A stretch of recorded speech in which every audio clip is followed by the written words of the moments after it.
recently concluded monsoon session in the Karnataka Assembly, there was a lot of chaos and controversy. Many bills were passed even without many opposition MLAs not being present at the assembly, and one of them was an amendment to the Karnataka Parks Act 1975.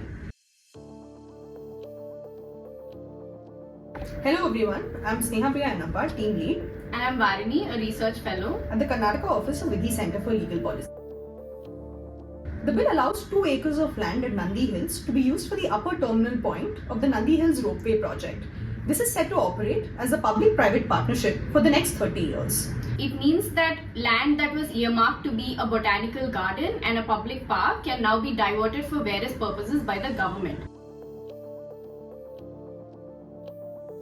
The Karnataka Government Parks Act was passed in the year 1975 to preserve and maintain parks in Karnataka as horticulture gardens.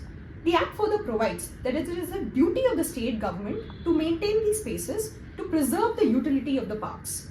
It further states that no land or building within the park area should be given away by way of mortgage, lease, sale, gift or otherwise. Section 5 of the Act grants the state government the power to alienate land with conditions, but it lacks clear guidelines and limitations on what the government can do, potentially leading to misuse, therefore impacting city development and number of green spaces that we have in cities. At Vidhi, we've spent the last 1 year studying various park legislations in Karnataka. Now, although the KGP Act was particularly passed to maintain these spaces and to preserve these spaces, there have been continuous amendments made to this Act to loosen these very restrictions. In fact, in 1976, the Karnataka Government Parks Act was amended to allow for the construction of Veera in Lal Bagh. Now, fortunately, in 1982, due to public opposition, this very amendment was withdrawn. When the 1982 withdrawal came to the floor of the assembly, many MLAs opposed it on the grounds of shrinking green spaces in the city. One MLA in particular, H. Gangadharan, the then MLA, said, ವೀರಸೌಧ ಕಟ್ಟುವುದಕ್ಕೆ ನಮ್ಮ ವಿರೋಧ ಇಲ್ಲ.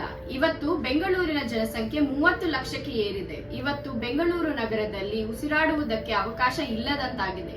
ನಗರದ ಸೌಂದರ್ಯವನ್ನು ಹಾಳು ಮಾಡಿದ್ದಾರೆ. ಜನರ ಆರೋಗ್ಯ ದೃಷ್ಟಿಯಿಂದ ದೊಡ್ಡ ದೊಡ್ಡ ಉದ್ಯಾನವನಗಳನ್ನು ಹಾಗೆಯೇ ಉಳಿಸಿಕೊಂಡು ಹೋಗುವುದು ಕ್ಷೇಮಕರವಾದದ್ದು. In the backdrop of massive urbanization, rapid concretization and the shrinking away of green spaces, what MLA Gangadhar then said is still relevant as we speak today. So what next for all of us? It shows two things, that there is a unidimensional view of what does infrastructure development mean, which is leading to shrinking green spaces, and also that green infrastructure is not viewed in the same light as other forms of cement infrastructure, for example. In this context, active citizenry becomes very important. It becomes important for citizens to make their concerns known to the government. It also becomes important to follow the happenings at the assembly and with the local bodies and make our concerns known to them so that our representatives can engage with us effectively. 2 instances where this was successful was when Veera was shifted out of Lal Bagh, and the other recently when government decided to withdraw their plans to construct a multi-story building within the premises of Cubbon Park.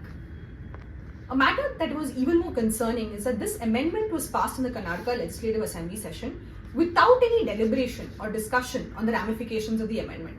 Now, the intent of bringing in a legislation-backed protection is to ensure that alienation becomes hard and protection becomes a mandate. But what happens if this assent becomes so easy? In that case, legislation-backed protection offers absolutely zero value. So what can the government do here? The government should actively engage with citizens by holding public consultation sessions to enable participatory governance and to also ensure public participation in decision-making processes.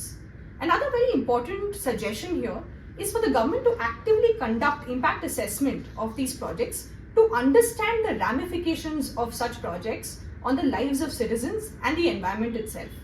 Maybe a larger point the government should definitely do is to revisit the Karnataka Government Parks Act in itself. For more information on this subject, visit our website vidhilegalpolicy.in, where we engage with law and governance for public good.